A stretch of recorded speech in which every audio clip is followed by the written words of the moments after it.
Hi everyone, this is Annalisa. Welcome back.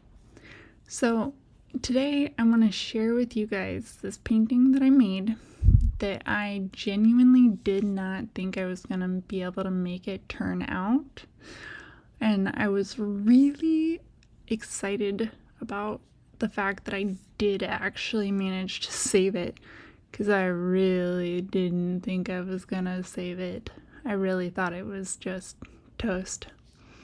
So when I first started putting my split layer base on it, I knew that I wanted to be really careful about how much stretching I did. I didn't want my cells overly large. I just wanted it to be very minor.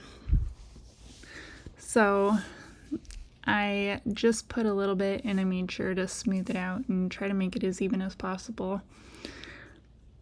And then I made sure to put my my lighter colors down, and I was really going for interference pigments in this one, and I just was looking to make something different, because sometimes you just have to break the mold.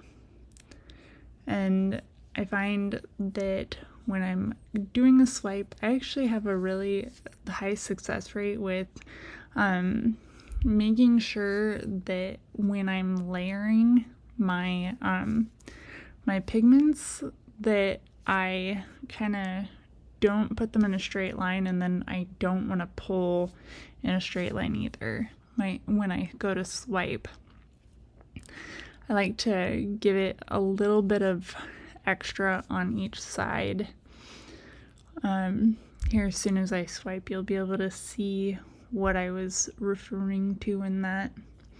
But see, I was trying to get it so that I had some sticking out on either side of my main line.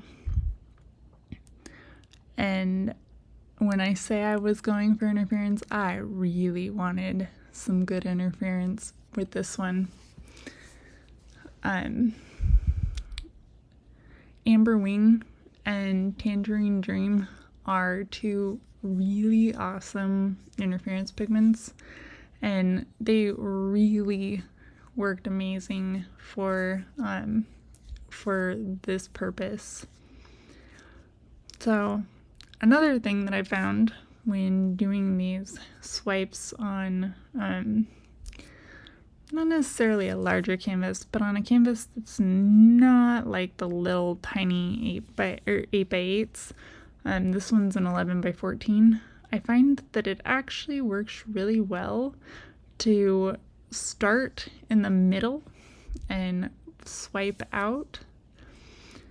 And this one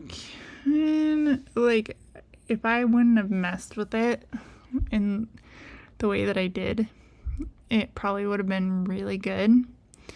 However, instead of going in and swirling it to make it look more seamless, and more like it was a part, like all one swipe, I decided that it was a good idea to go and try to make these weird things pulling out.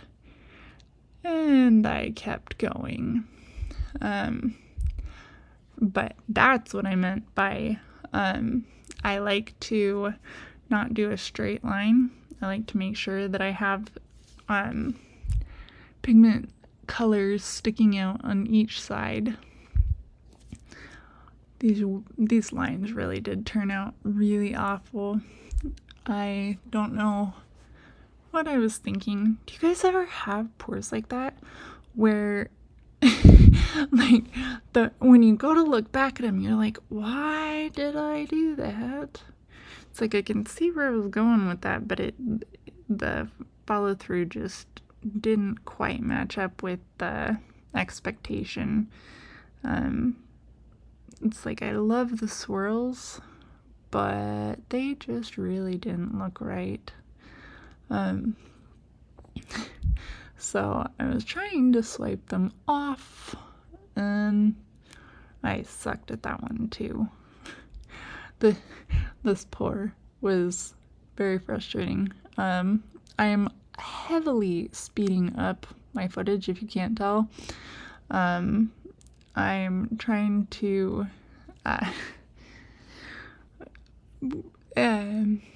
I was trying to fix it, but not doing a very good job. And but I like the split base enough to where I wanted to keep as much of it as I possibly could. So one thing, sometimes if you can't get a palette knife to work, sometimes your finger will work. And that kind of did, but not really. This part of the pour is more of a what not to do or how to fix your pour versus a what you should do to begin with. Although I don't know, I had fun playing with it. This did take a very long time to mess with though. I think all in all, this pour was over an hour just of me messing with this, trying to make it look right. And there I go, trying to get the lines again, and just, I should have called it. It took a little bit longer, and it should have, before I finally got frustrated enough to call it. So, I really liked the outer parts. I really liked the way the interference looked. It was mostly the center that I thought was pretty awful. And I kept messing with it. But one thing I do know is when I have a swipe where it's just the center that I really don't like, I found sometimes I can add a bloom to it.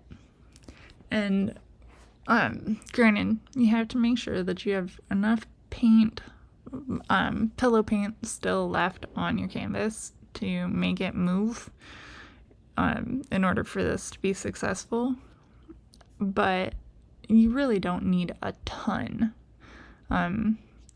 If you don't have a lot of pillow paint left, you will need to be a little bit more heavy-handed in the amount of color that you put on your bloom, because in cases where you have no pillow, your bloom's pretty much all that's gonna move.